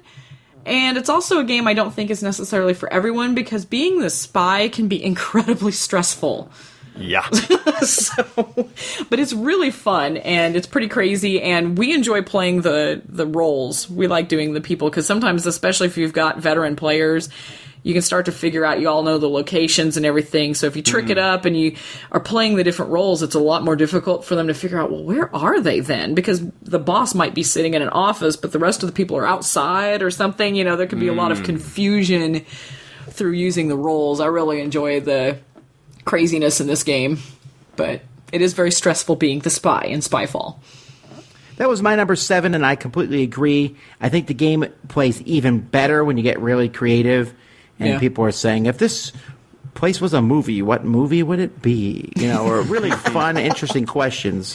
Yeah. If Mr. Jones, our neighbor, was here, what would he think? And you're like, Mr. Jones hates the beach. It must be the beach, So that's, a lot of fun. Spyfall, for sure. Mm-hmm. Yeah, this was shortlisted for me for sure. It's probably 11 or 12. Number 5. My number 5 is a game about making excuses. It's Dark Overlord, and all the players, except for one, are playing minions of the Big Bad, and the Big Bad is trying to find out why the latest caper, the latest quest failed, and all of the minions are playing cards in their hands to explain why they weren't able, and why it wasn't their fault that this particular caper got bungled.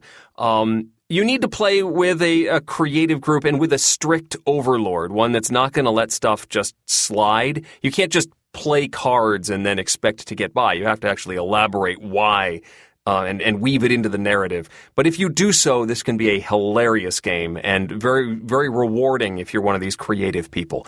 Dark Overlord, number 5. This one has fallen for me, I think. I feel it's too free flowing. It can be. Again, if you need to have an overlord that's going to force you to actually engage with the story and not just play a card mechanically from your hand, because you can do that. Technically, just playing cards from your hand is all you need to do, but the overlord is sort of the judge and needs to really make people be creative and not just play cards. All right, my number 5 is Banned Words. Banned Words is kind of like Taboo, where you have a bunch of words on a card that you need to get your team to guess. But before you do that, you give the card to the other team, and they write down up to 16 words. And if you say those words, or anyone on your team says those words, you give a point to that team. So you're sitting there, okay, one of my clues is, fire engine, and I'm like, well, it's a red truck. Wait, they probably wrote red. It's a color between orange and yellow. Truck. No, it's actually wrong. It would be between orange and purple, right? Anyhow, okay, so you get the point. You're trying to say it without saying these words, but you don't know what words they wrote down. Oh, wow. So they're sitting there thinking, all right, well, we're going to say not the obvious stuff because you're going to think we're going to say the obvious stuff, so we're going to say something close to that. Huh. It's really entertaining and really fun. It totally obliterates taboo. Oh, Because wow. it allows you to write the words down that the other team can't say. Interesting. Really fun. Banned words. Don't be fooled. The box for banned words, if you see it at the store, you're like, oh, that's one of those adult party games. It's not. But it looks like it because it has all these words with like black scribbles through them. You're like, oh, words you can't say. Ha, ha, ha. Oh, It's okay. not. It's actually a very clean party game. Banned words. I want to try this game now. That sounds hilarious. That's cool. All right. Well, my number 5 is When I Dream. We played this the first time at the gaming marathon, and I really liked that because you've got one person who's going to fall asleep and they have their eyes covered and everything, and everyone else is dealt these roll cards, whether they're going to be, what is it, an imp or a fairy or something like that, and they are going to be giving clues. Well, the fairies are going to be giving you good clues, and you're trying to figure out, these words and stuff, and then you've got the imps that are giving you nonsense, and between the two, you've got all these words, and at the end of the round, the dreamer's got to wake up and tell this dream and try to remember all of the words that they guessed, A, which can be a task, and then B, hope that they got all of the words that they actually were supposed to get from the fairies so that they get the points, because the imps are trying to mislead them, because if you get those, then you don't get any points for that. And it's really entertaining. It was pretty hilarious, and it's very hard to keep quiet while everyone else is giving these insane clues and things as they're doing the rounds. And it's really fun because when it's creative, you've got people that give these great ideas and great words and terms and stuff, and then especially on the imp side, they'll pick something that's so out of left field, but it sort of fits, and so the dreamer's thinking, oh yeah, okay, I got this, and I really enjoyed that game. I think it's a lot of fun. This is another one where I completely agree with you on this. When I Dream is just so good. You are seriously trying to just basically think of words that just don't give it away, or as the person who is, especially the bad person, trying to figure out exactly what to do. I just find that to be really fascinating, as you're trying to think of a word that's close and leads them down the wrong path, but isn't so obviously bad. Yeah. Oh, this is turning into one of my favorite party games. It really is. Yeah, it's fun. This one stresses me out, though, because isn't there a timer, too? Yes, there's a timer to see how many words you can get done, I guess. Yeah, but I mean, I don't know. I don't know. I can't remember all the words I did. I'm so worried about which role people are trying to be, and then I'm supposed to try and remember all the words I guessed already, and I don't remember all the words I guessed. I don't know. Yeah, it's a good fit for the list. I just get stressed out with this one. I think it could almost turn into one of those games where people don't even end up keeping score because you're having fun with it, and people are laughing at the dreams you make up and stuff. I could see this one where people end up just continuing to play it because it's that fun. Have either of you gotten a look at the Asmodee reprint of this? No. It has a bed, like a big plastic bed that covers half of the cards are two-ended. They've got easy words on one end and hard words on the other, and this bed covers up the side of the card that you're not using, so it makes it easier to ignore one side or the other. It looks like a really nice upping of the production value from the original printing. Pretty cool. Awesome. Number 4.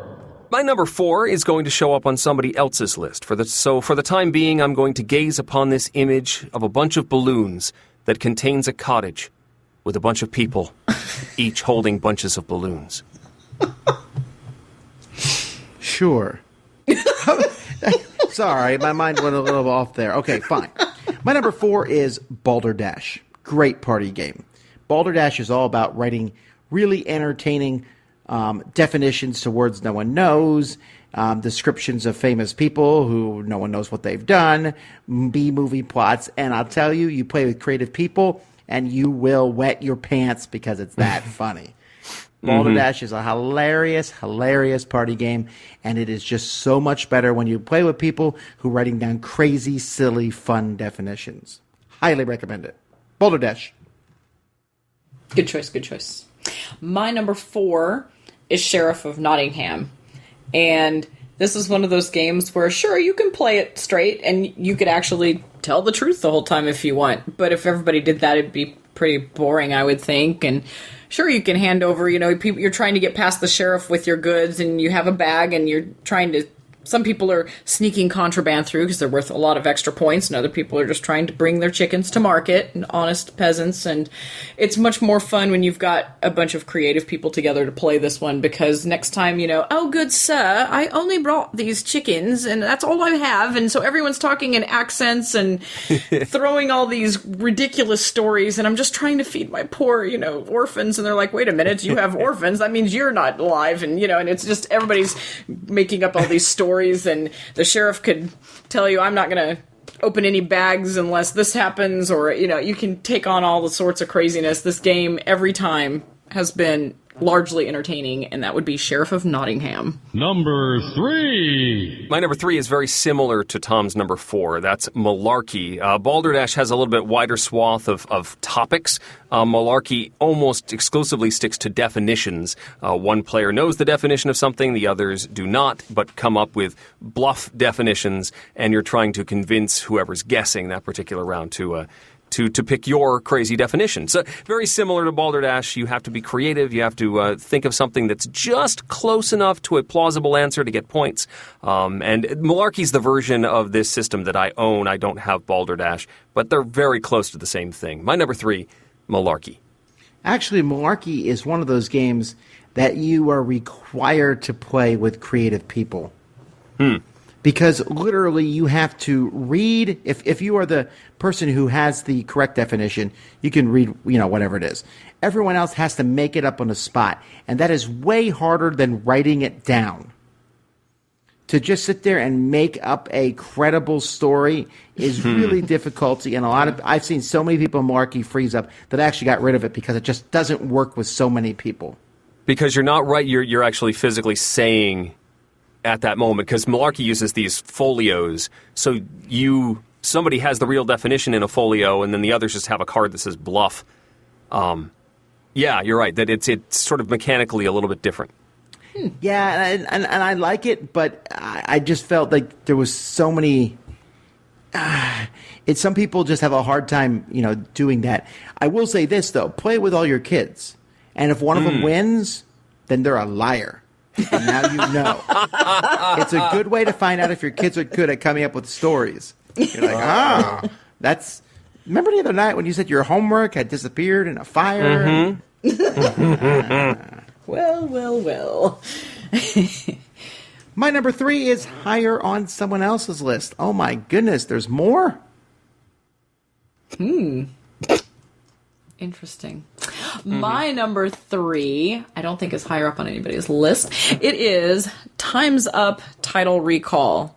And every time we have ever played this, it has been a blast.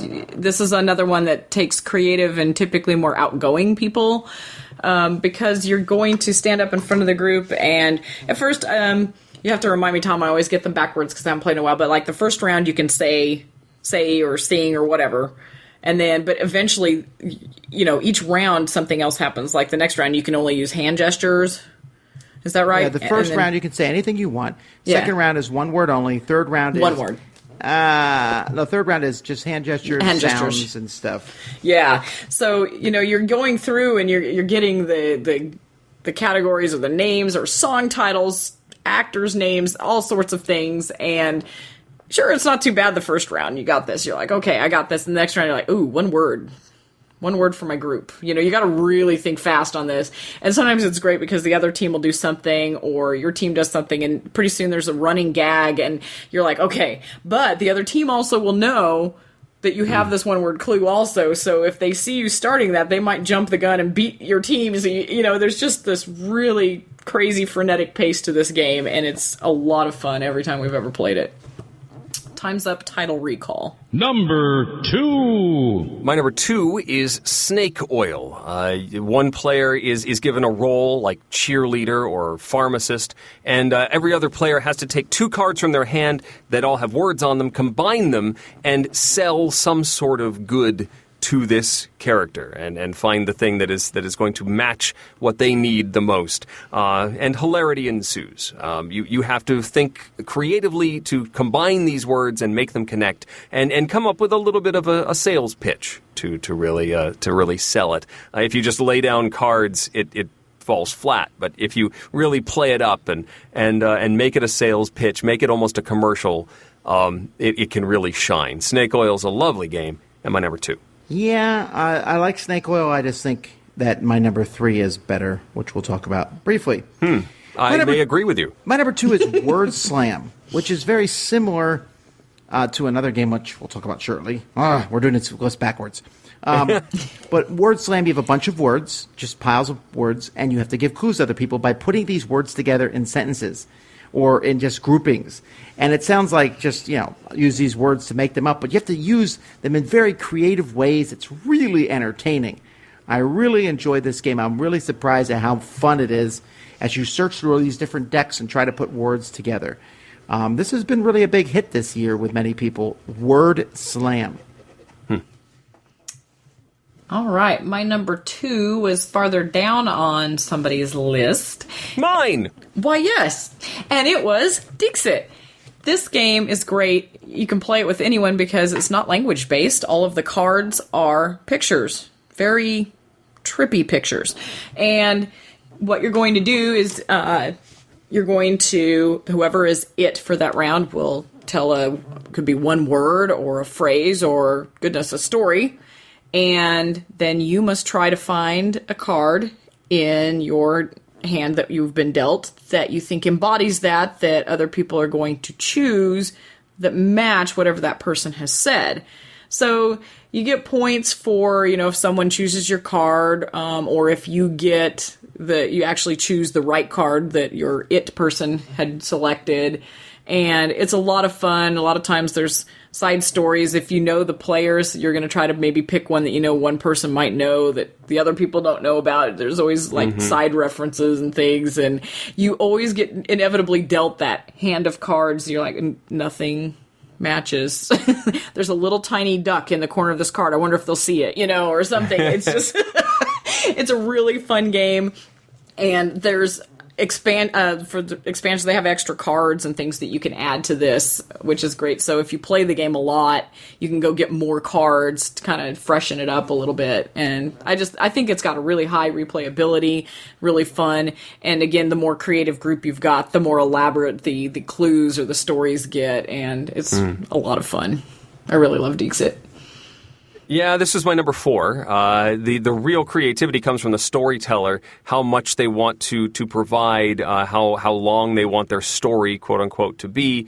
But it also isn't so bad that those who are afraid of being creative, who would have difficulty with a lot of the other things on our list, can still work their way through Dixit. Mm-hmm. You don't have to be terribly elaborate in your storytelling. You can just give a single word that may or may not work well in the situation, but at least you can play and move forward. So it also gets points for being a little easier to deal with than some of these more straight-up creative games. Great game, though. Yeah, it's fun. And finally, number 1. My number 1, as Tom alluded to, is But Wait, There's More. This one is also it's also a sales pitch game, and you are trying to sell different items. But there's also this there's more of a think on your feet aspect here than there is in Snake Oil, because you will often be given, especially if you're playing with the expansion, and that's the best part. You'll be given cards that you immediately have to react to. And fold into your sales pitch as you are in the middle of it, which is always tricky. It requires a little bit more. It's a little more energetic than, say, Snake Oil. And yeah, I think it's slightly better, but I like them both. My number 1, But Wait, There's More. Yeah, I really like But Wait, There's More. It's just great. It's that on the spot, you have to suddenly just swerve, take this curve you're telling this great story, and then it's, wait, there's more, and you flip a card over, and you're like, oh boy, that is not what I expected.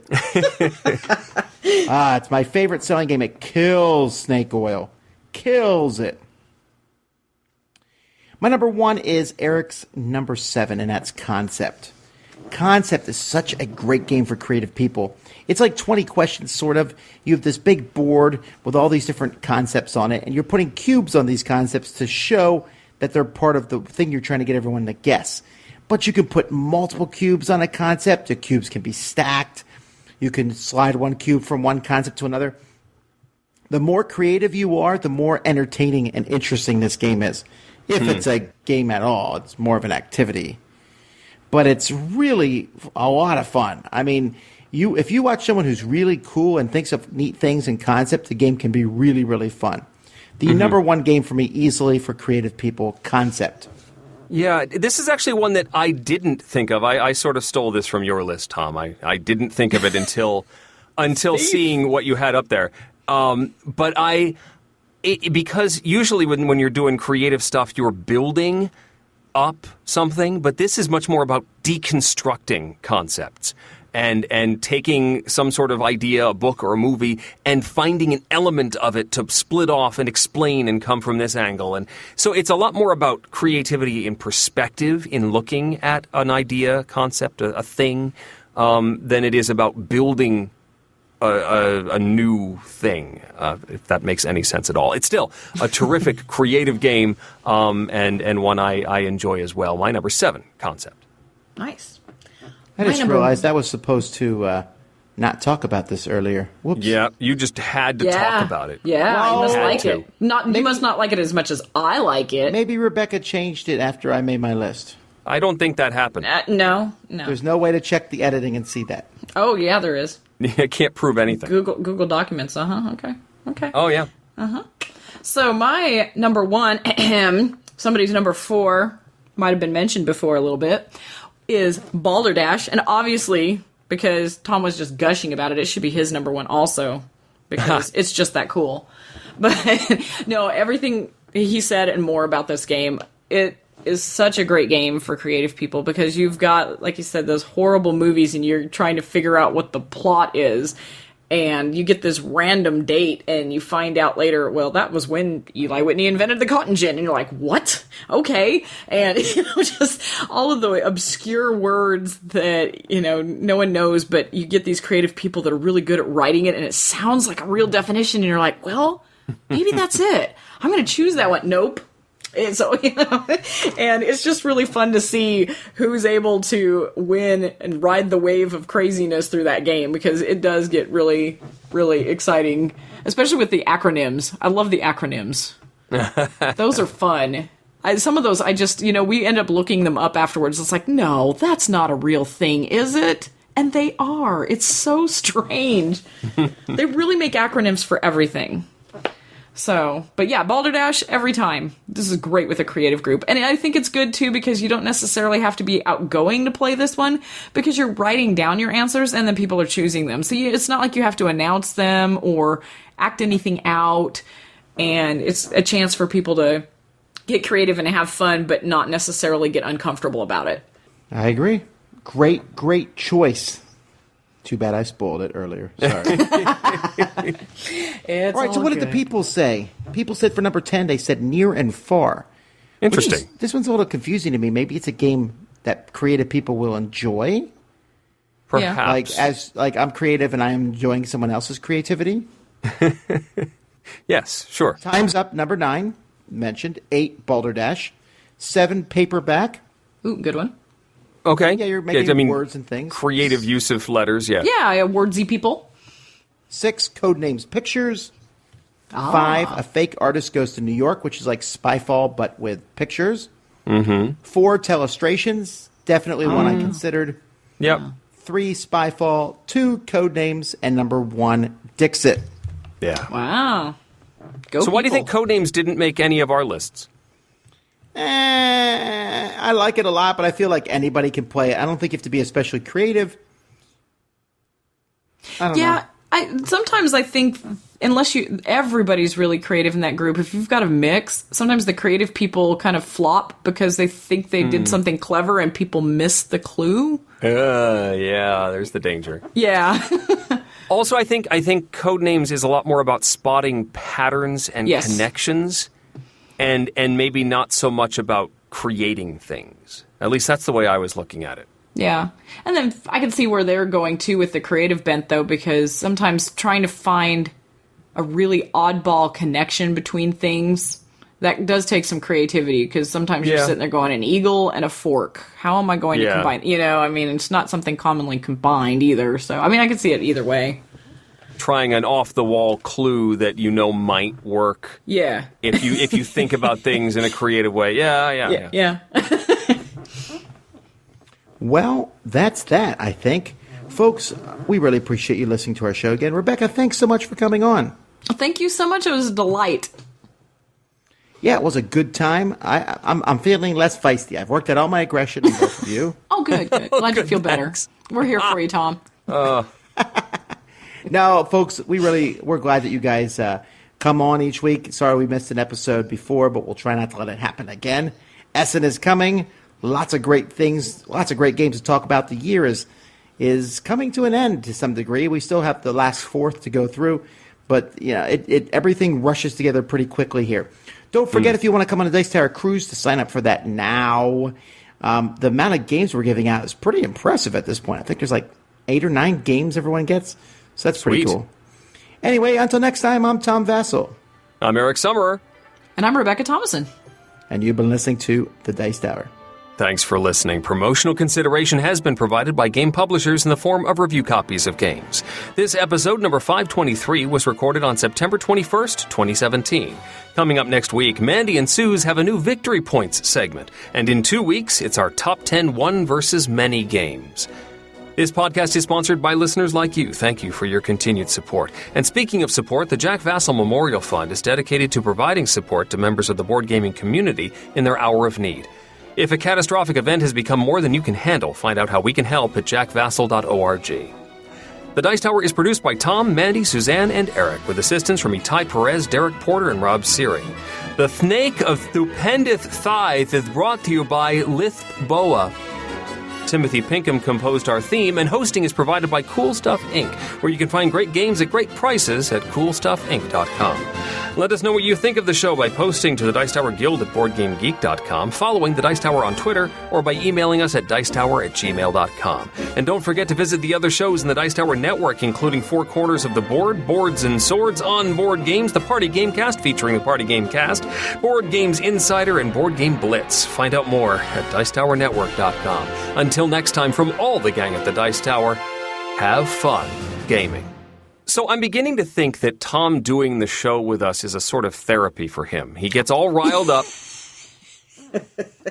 and this is how he unwinds. He does seem to be feeling much more relaxed now, yeah. Yeah. I think, and just with the delay, he had an extra layer of snark to work through. Glad we could help. You know what? I love you all. Yeah. I'm in a great mood. Good. Now he is.